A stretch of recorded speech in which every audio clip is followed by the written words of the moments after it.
Apa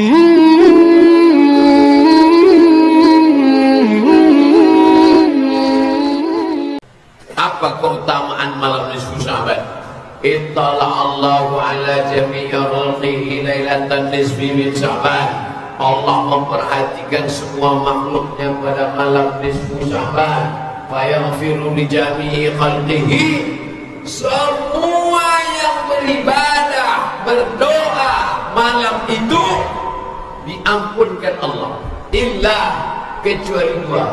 Pertama, musyrik, orang yang syirik, masih menyembah pokok kayu, masih menyembah hantu, masih menyembah keris, masih menyembah gelang, masih menyembah rantai, masih menyembah batu cincin, masih menyembah setan, maka orang ini tak diterima Allah doanya malam nisfu Sya'ban. Yang kedua, musyahid, orang yang belum berdamai. Antara pengurus masjid belum berdamai dengan bagian konsumsi karena belum dibayar catering kemarin. Antara jamaah belum berdamai dengan pengurus karena ada yang sakit hati. Ini berdamailah. Jadi malam ini sebenarnya ini malam perdamaian, supaya kita masuk ke bulan Sya'ban, khususnya malam nisfu Sya'ban, dalam keadaan plong bersih. Malam itu dihidupkan dengan ibadah banyak-banyak, baca Quran, zikir, tahajud, witir, sholat sunat wudu, sholat sunat taubat, bangun mandi malam. Mandi malam bagus. Kalau ada orang mengatakan mandi malam nanti kena penyakit tulang, itu habis maghrib sampai jam 12, itu tak bagus. Tapi dari jam 1, jam 2 sampai ke subuh bagus. Bahkan ada terapi mandi malam. Nah, lalu setelah mandi itu berwudu, sholat sunat wudu, usolli sunnatal wudu raka'ataini lillahi ta'ala. Caranya macam tahiyatul masjid, iftitah, Fatihah, ayat. Setelah itu sholat sunat taubat, usolli sunnatat taubat raka'ataini lillahi ta'ala. Bagi yang mau membuat di masjid ramai-ramai malam i'tikaf, bagus. Mana dalilnya? Siapa yang membuat? Disebutkan dalam kitab Al-Mawahib Al-Laduniyah, ditulis oleh Imam Al-Qastulani. Kata dia, meramaikan malam nisfu Sya'ban beramai-ramai itu dilakukan oleh kalangan tabi'in. Di antaranya Khalid bin Ma'dan, Imam Makhul. Mereka ramai-ramai berkumpul di masjid negeri Syam. Tapi kalau tidak mau buat di masjid, buat saja di rumah masing-masing. Nanti kalau malam nisfu Sya'ban, anak-anak muda Kodamara, anak remaja masjid dari Masjid Raya Senapelan, ada Irma, Ikatan Remaja Masjid An-Nur, ada FSLMM, Forum Silaturahim Remaja Masjid Mutmainnah, dibuat ramai-ramai malam i'tikaf, mabit, muhasabah, zikir, baca Quran, bagus. Ini amalan-amalan yang baik. Tapi anda tidak ada masjid yang membuat, sendiri-sendiri saja di rumah. Ada orang kalau beramal sendiri malas, tapi kalau beramai-ramai semangat. Ikutkan aja dulu. Jangan menunggu orang ramai baru semangat. Sendiri tak semangat. Karena kita mati sendirian beramai-ramai. Diri kecuali mati ramai-ramai. Walaqad ji'tumuna furada, kau akan mati sendirian. Kama khalaqnakum awwala marrah, sebagaimana aku ciptakan dulu kau sendirian, kau pun akan mati menghadap aku sendirian. Begitu kata Allah Subhanahu wa ta'ala. Bismillahirrahmanirrahim. Mengajarkan kalimat tauhid kepada anak-anak tercinta dari Abdul Karim Abu Umamah Ia berkata, Rasulullah Shallallahu Alaihi Wasallam mengajarkan kepada anak-anak Bani Hashim bila mereka mulai lancar berbicara 7 kali kalimat wa qulil hamdulillahillazi lam yattakhidz walada wa lam yakul lahu syarikum fil mulki wa lam yakul lahu waliyyun minaz-zulli wa kabbirhu takbira. Quran surat Al-Isra surat ke-17 ayat 111. Hadis riwayat Abdul Razak.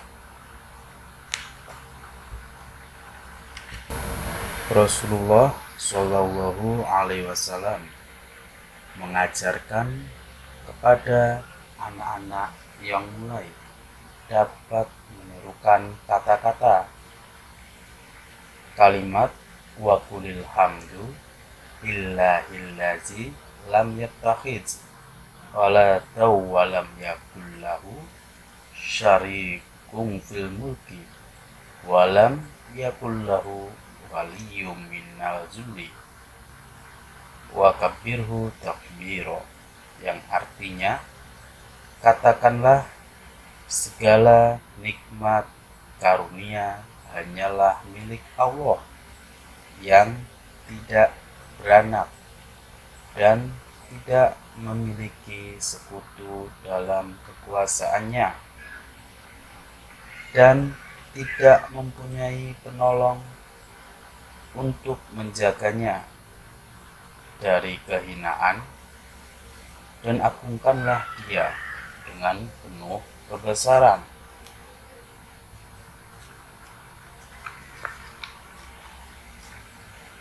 Kalimat tersebut merupakan kalimat tauhid yang sangat penting untuk dikenalkan kepada anak-anak. Kalimat ini beliau ajarkan berulang-ulang sampai 7 kali. Mengajarkan kalimat tauhid sebagai kalimat pertama kepada anak-anak yang mulai lancar berbicara.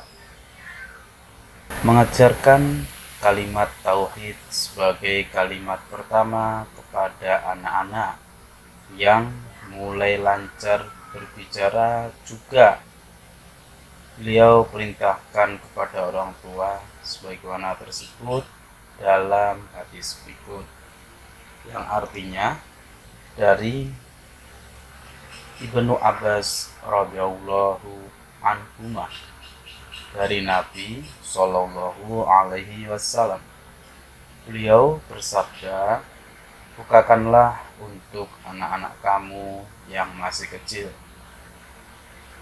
La ilaha illallah sebagai kalimat pertama dan ajarkanlah kalimat La ilaha illallah kepada mereka menjelang kematiannya. Hadis riwayat Hakim.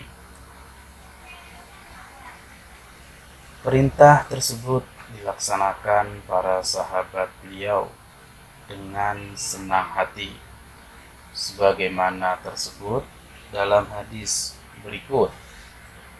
Sesungguhnya kalimat pertama yang mereka sukai untuk diajarkan kepada anak-anak yang baru bisa berbicara adalah kalimat La ilaha illallah sebanyak 7 kali, sehingga kalimat inilah yang pertama kali diucapkan oleh anak-anak. Hadis riwayat Abdul Razak. Mereka mengajarkan kalimat tersebut berulang-ulang sampai 7 kali, sebagaimana Rasulullah SAW melakukannya. Orang tua juga diperintahkan mengajarkan kepada anak-anak membaca kalimat tauhid menjelang kematian. Hal ini dicontohkan oleh Rasulullah SAW ketika beliau menjenguk seorang remaja Yahudi tetangganya yang sedang menderita sakit, sebagaimana diriwayatkan dalam hadis berikut. Sesungguhnya Nabi Shallallahu Alaihi Wasallam mempunyai seorang tetangga Yahudi yang akhlaknya cukup baik. Ia sedang sakit. Lalu Rasulullah Shallallahu Alaihi Wasallam bersama sahabat-sahabatnya datang menjenguknya. Kemudian beliau bersabda, "Maukah engkau mengucapkan kalimat La ilaha illallah wa anni Rasulullah?" Ia melihat kepada bapaknya, tetapi bapaknya diam dan remaja itu pun diam. Beliau pun mulai kedua kali dan ketiga kalinya.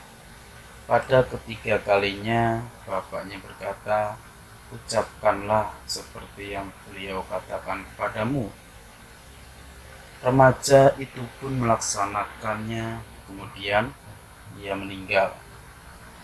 Orang-orang Yahudi ingin mengurus jenazahnya, namun Rasulullah SAW bersabda, "Kami lebih berhak mengurusnya daripada kalian." Rasulullah SAW lalu memandikannya, mengafaninya, membaringkannya, lalu mensolatkannya. Hadis riwayat Abdul Razak. Untuk anak tersebut, beliau mengulangi kalimat itu sampai 3 kali. Namun, ia diam saja. Setelah mendapatkan izin dari bapaknya, anak itu pun mau mengucapkannya, dan setelah itu ia meninggal. Ia meninggal sebagai muslim. Oleh karena itu, jenazahnya pun diurus oleh Rasulullah SAW dan diperlakukan sebagai jenazah orang muslim. Mengajarkan kalimat tauhid hendaklah dijadikan sebagai aktivitas pengajaran atau pengenalan pertama kepada anak-anak ketika mereka mulai mampu mengucapkan kalimat-kalimat pendek seperti kalimat La ilaha illallah Muhammadur Rasulullah. Sekalipun mereka menirukan kalimat tersebut tanpa mengerti maksudnya. Sekalipun mereka mengucapkan kalimat tersebut tanpa mengerti maksudnya, dengan membiasakan mereka mengucapkannya setiap waktu, kalimat tersebut akan terekam dalam hati dan pikirannya. Dengan berulang-ulang mengucapkannya, anak akan memiliki sifat refleks dalam mengucapkan kalimat ini, sehingga kelak akan mempengaruhi pembentukan pemikiran dan jiwanya. Kalimat-kalimat yang secara refleks diucapkan oleh anak-anak sejak masa kecilnya akan berpengaruh terhadap perkembangan pikiran dan jiwanya setelah anak dewasa. Jika anak-anak telah akrab dengan kalimat tauhid, kelak mereka akan mudah menghayati maksud dan makna kalimat tersebut. Penghayatan yang tumbuh pada kemudian hari akan sangat membantu pola pikir dan perkembangan mental anak dalam menghayati agamanya. Pengajaran tauhid seperti tersebut dapat dilakukan sewaktu-waktu dan dengan cara yang mudah dilakukan oleh anak. mengajarkan dua kalimat syahadat atau kalimat tauhid dapat dilakukan dengan nyanyian atau nada biasa. Oleh karena itu, supaya anak-anak lebih suka menirukan kalimat-kalimat ini, orang tua boleh menggunakan nada-nada tertentu sehingga anak-anak tertarik untuk selalu mengucapkannya. Dengan kesenangan mereka mengucapkan kalimat ini berulang-ulang, insya Allah mereka akan semakin akrab dengan kalimat tauhid.